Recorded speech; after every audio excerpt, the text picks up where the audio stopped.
Olá, sou a professora Cristiane Rodrigues, professora de língua portuguesa do município de Petrolina, e nós vamos estudar hoje a crônica reflexiva. Então, gente, vamos lá. O que é a crônica?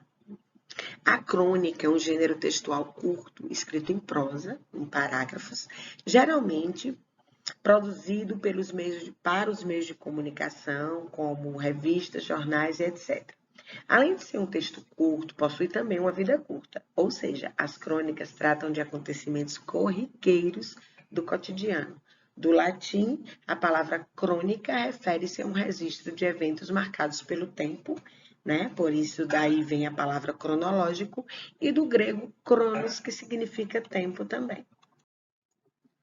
Vamos ver aqui algumas dicas para escrever textos reflexivos, né, em primeira pessoa, já que a gente está falando da crônica reflexiva.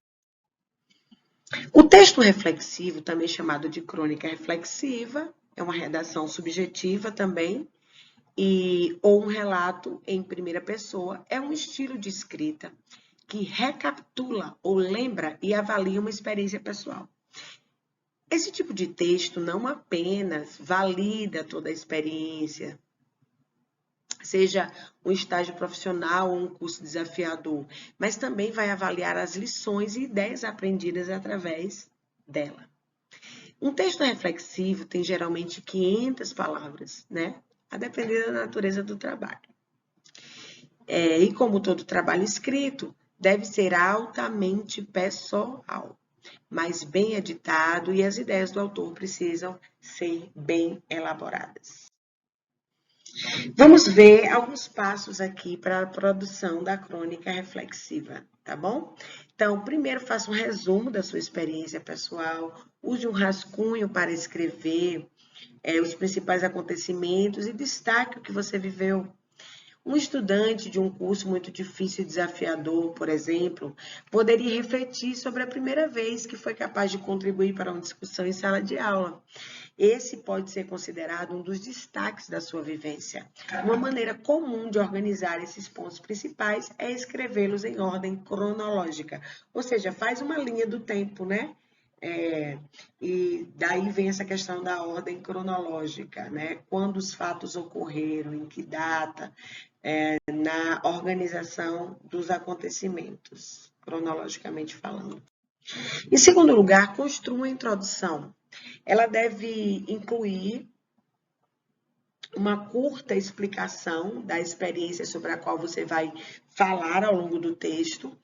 Uma maneira fantástica de começar um texto reflexivo, gente, é com uma curta anedota ou uma descrição de como você se sentiu em um momento importante. Por exemplo, entrei na sala de aula lotada, minhas palmas suando e as pontas dos meus dedos formigando, pronto para o meu primeiro dia de aula de um curso intensivo sobre escrita criativa.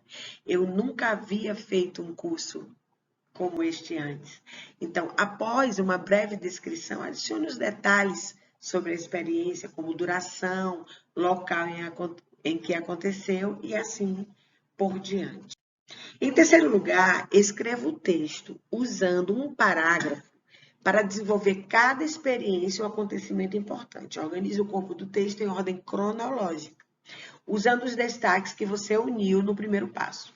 Cada parágrafo, gente, deve falar sobre os marcos da sua história, tais como o encontro com um professor influente ou a superação de um obstáculo. Um parágrafo também pode ser usado para um desafio excepcional, difícil durante o processo. Comece cada um deles com uma frase introdutória que torne claro ao leitor qual o novo tema a ser discutido. Por exemplo, comecei a progredir em meu estilo de escrever por volta da semana passada do curso. Quando conheci o Brian Smith, esta frase apresenta ao leitor as circunstâncias, época e pessoas envolvidas na sua história. O corpo do texto deve ser apenas 3 parágrafos para trabalhos mais curtos. Vamos lá, continuando? Em quarto lugar, escreva uma conclusão que reflita a importância do evento ou experiência. Esse parágrafo final deve focar na informação e nas lições aprendidas, porque daí vem a reflexão, né? Ao invés de fazer uma recapitulação do que você vivenciou. Por exemplo, eu nunca poderia imaginar a influência que o curso intensivo de escrita criativa, do qual participei nas férias, poderia ter sobre o meu processo de escrita no futuro. Hoje, eu escrevo prosa com muito mais clareza por causa do meu trabalho com Brian Smith. Também fiz reflexões emocionais com outros colegas escritores que me deram apoio para continuar escrevendo o meu livro. É só um exemplo aqui. Em quinto e último lugar, então, escreva frases claras. Nunca use abreviações em seus textos. Evite usar gírias e linguagem vulgar em uma crônica reflexiva. Tá bom, pessoal? Eu espero que vocês tenham gostado. Nós vamos ficando por aqui com a nossa aula de língua portuguesa e até a próxima. Um abraço.